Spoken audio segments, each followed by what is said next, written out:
parang ngayon lang kita nakita ngayon. Nasaan ba si Aleli? Hindi po siya pumasok ngayon. Sige. Pakikuha mo ako ng fresh meat.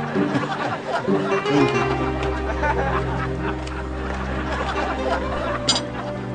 Renato, iho. Napansin ko, hindi ka nagsasalita at hindi ka kumakain. Ano bang problema? Ayaw mo ba yung steak na pinahanda ko? Pinapatay ko pa ito kanina dahil alam kong darating ka.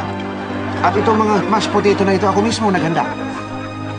Gusto ko po, Godfather, ano lang po kasi, medyo malalim lang po kasi yung isip ko. Sabi mo sa akin kung ano yan. Baka may maitutulong ako. Alam mo naman tayo, nagtutulungan dapat. Para saan pat ako naging godfather mo? Sige, sabi mo sa akin yun. Ano po kasi, Godfather, gusto ko na po sana yayain magpakasal yung girlfriend ko. Kaso nga lang po, natatakot ako na baka tanggihan niya ako Alam ko yan, ganyang pakiramdam iyo. At hindi ka mapakali hanggat hindi mo nagagawa ang gusto mong gawin. Tama ba ako? Opo, Godfather. Tama po. Ngayon po, gagawin ko po yung sinasabi niya, Godfather. Tutulungan kita! Pero, tingin ko, kailangan mo ng moral support ng mga tauhan ko para lalo lumakas ang iyong loob. Okay ba yan?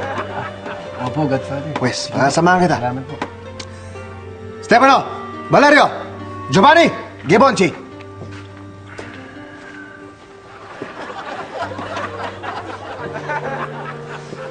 Okay. Okay. Okay.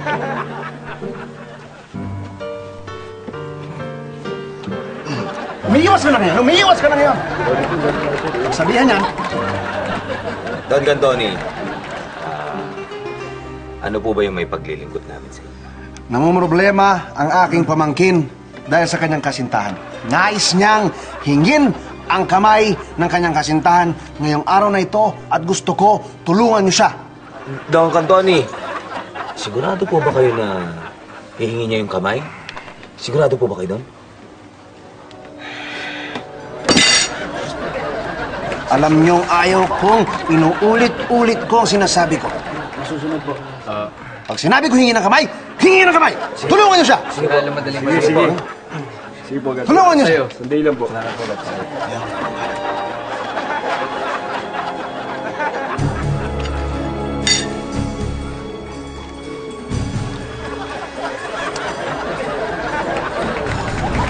Iha! Nakakain ka na ba? Apo. Sabi mo kay Aleli tanggal na siya sa trabaho. Ha? Gusto ko ikaw na lagi mong katabi. Masaya ako pag dito.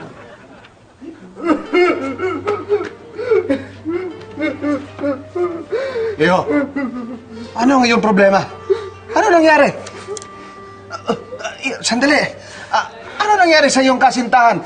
Hindi ka ba niya sinagot? Sinagot po, Oh, Godfather. hindi ba siya pumayag na magpakasal sa'yo?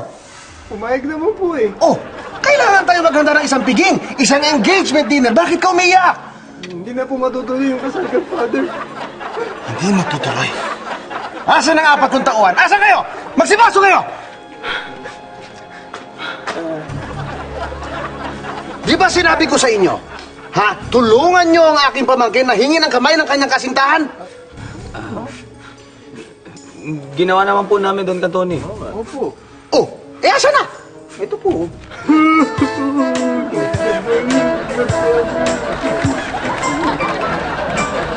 Yeah.